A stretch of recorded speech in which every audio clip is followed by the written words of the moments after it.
Good morning. How are you all doing? I hope this finds you well. This is Rooms of Wonder. This is Johanna's newest book. Now, she does have another book that you can pre-order to get in the fall, winter. I am going to turn. You know how we have some of these pages that are the all over little bitties, and you're like, what can I do? And I do have a video somewhere in my channel on how to do these circles, if that's something that you're interested in. But this is the one that I'm looking at today. So I wanted something different, and I thought, all right, what are we going to do? One thing we're going to do is I'm going to open that curtain a little bit, let in some natural light. That probably helped. A lot of times I do these videos in the evening, and so the natural light's no help. Just draw a lamp. It's the same lamp that is right here. And you're just going to sketch your lamp on, figure out what color you want, and go from there. It's very basic. All right, now, is it really that basic? No. Is it that simple? Once you understand the process, oh, yes, it is. So I started by running off a copy where the lamp was. I think it was that corner down there. I didn't want everything on here, so then I folded. I knew I needed it bigger. You can also just cut around that. And I blew it up again.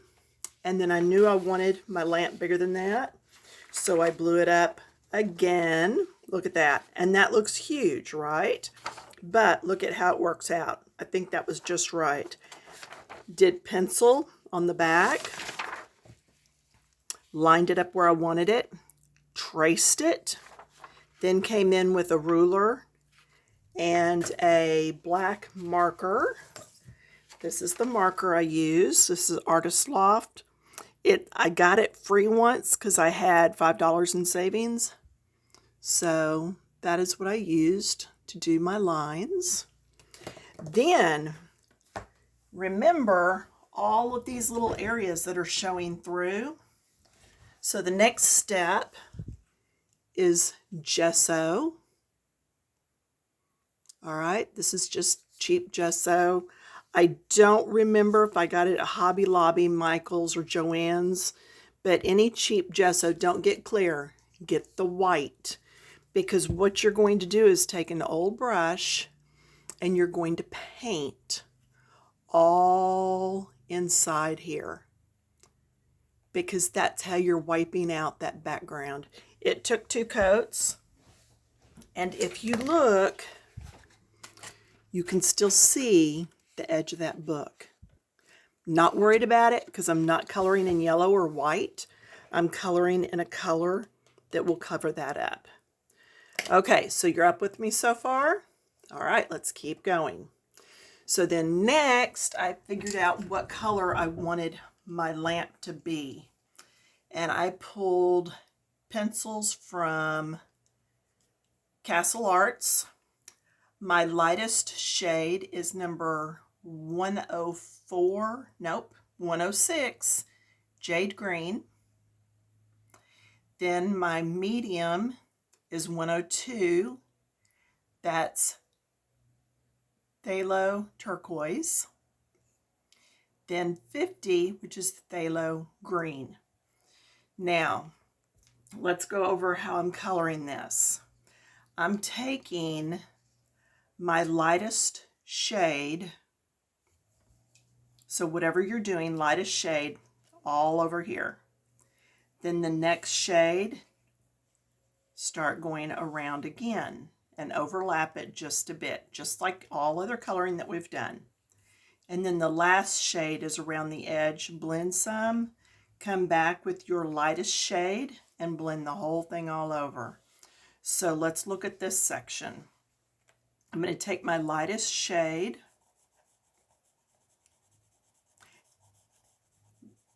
somebody might ask, why would you color or paint this whole area with gesso instead of just the black lines.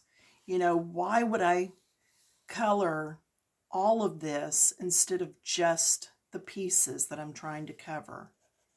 Okay, the reason for that, because I try to give you reasons why, because that's how I learn. I have to have the why, not just what to do, but why am I doing it? All right, when you put gesso down on your paper, it accepts color, changing to my medium. It accepts color differently than when you just paint color on your paper. So if I'm coloring on paper and then just this is gesso, it's going to look actually like I've used two different pencils. It just accepts it differently, and you're going to need to either use two different pencils so it looks the same, or do like I did and just go ahead and paint with the gesso over the whole thing. To me, it was easier just to paint the whole thing than to try to figure out what I was going to do to make the coloring look the same. Now, have you noticed I went all the way to the edge on this medium shade? That's because the darkest part is going to be right here and up this side a little bit, because my light, if there is any, is coming from here. Okay, so now I'm going to come in with my darkest, come up this side a little bit, and see, like right in here is my darkest on that. And then come on over. See, you can tell this is darker. I am heavy-handed, so I don't have near as many layers as some of y'all might. That's okay, I'm heavy-handed and I know it. Therefore, I can try to adjust for that. Now, I did go ahead and do some right there, just because it looked like it needed a little more definition. Back with my lightest shade of my 3 shades. And now I'm just going to blend it all. Just get it all blended. Now, when you're applying gesso, thinner is better. Do a thin coat, let it thoroughly dry. If you touch it and it's cold, chances are it's not completely dry, just the very top skim is dry. Okay? And this is my lightest shade right here through the middle, so I'm going to go ahead and do this. What happens is, if you're not letting it dry, then it's going to start peeling up and you're going to eventually get cracking. Okay, I did all of that in the lightest. Then the medium, I'm going to come in and go around here. Now this time, I'm going to leave this area with a little bit of white for the darkest. Does anybody know why? Why am I not doing darkest in here?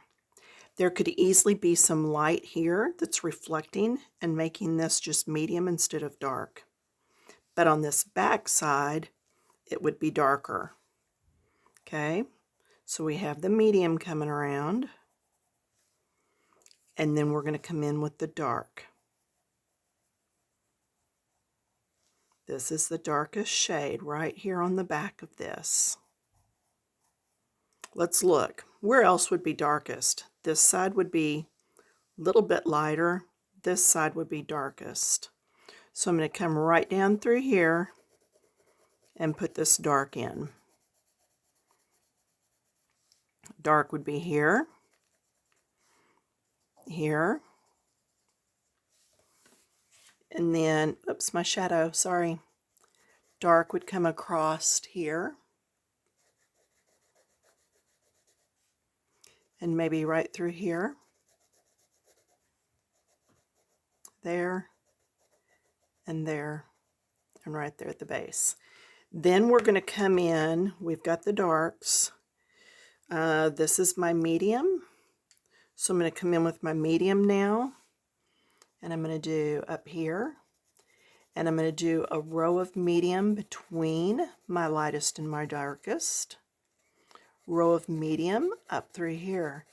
Now remember, hopefully you're watching this first, and then if you decide to do something like this, then you can go back and watch again. So I'm doing all these areas. Whoops, see, I feel a bump right there where the gesso is thicker. And then I'm going to go between the darkest and the lightest. See, get that right in there between the two.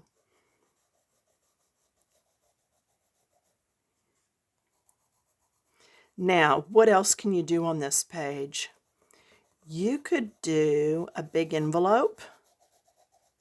You could do this big envelope, do it big, and just color what's inside the envelope. Not gesso anything. You could do a plant. Okay, just blow it up like we did with the overhead or with the printer. Now I'm back to my lightest shade, and I'm going to blend. I'm going to come through here and blend everything. Yeah, so you can take anything on the page, blow it up, draw it on, and color what's inside. I just wanted to do the lamp because I thought it would be fun to go ahead and do the light also coming out of that lamp. And see, I can feel some bumps in my gesso when I'm coloring. My lines are not exactly straight. You know, I'm okay with all of that. I don't want this to look like it was factory done. I want it to look like it was hand done. Now, does that mean I'm going to be super sloppy? No. But I'm not going to compare mine to anybody else's. I'm comparing mine to myself, and hopefully I do a little bit better than I did last time, or a week ago, or last year. Okay? It's not a contest on who's the best colorist. It's learning as we go. And it's, are you enjoying it? Are you doing your best?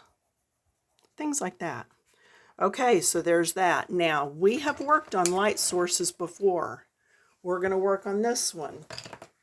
I have painter's tape, and I have taken this and I have stuck it on my pants and on my shirt and just anything I could think of to help take some of the tackiness off.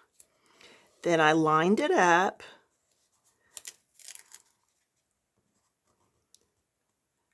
I drew a pencil line and peeled it off, and then I colored all this in. That's how I knew what was going to need to be colored. And see, I forgot my little pot there, so I'm going to have to go back and add that pot in. But yeah, sometimes I do that just because we have enough dead skin cells that it just takes some of that tackiness off. And I know that sounds kind of yucky, but it works. You want to take some tackiness off. Otherwise, when you go to do your peel it off later, it's going to peel off part of your book. I say that because I've done that. Then I've got, I don't want that one that had the scribbling on it. This one's clean. I'm going to put this down, protects the edge. And I am going to get, normally I would use my chalk, but you know, I've really been enjoying these mixed media gel sticks from King Art. And I will put the link down in the description. If you'll use the link and then use my code, you're going to get 10% off. Okay, I have 2 packages of these. They came together in a set. I want you to be able to see what I'm doing. Putting some out on my wipeable off mat. Picking it up. Mushing it in there pretty good so that I don't have any big chunks. See, it's all in there pretty smoothly. These things I got from Temu overseas, and if you need the code for that, let me know. Now, I have already done some of the light here, and I did some light on this and on the light bulbs. But now, and this is a big tool, I am just going to go ahead and apply it right over everything. My books may turn a little green because of yellow, but I just, you know, this is all part of learning, and if I do it, then you can see how it's done. I'm going to put it mainly on the front of the brush so I can get right up here in these little areas.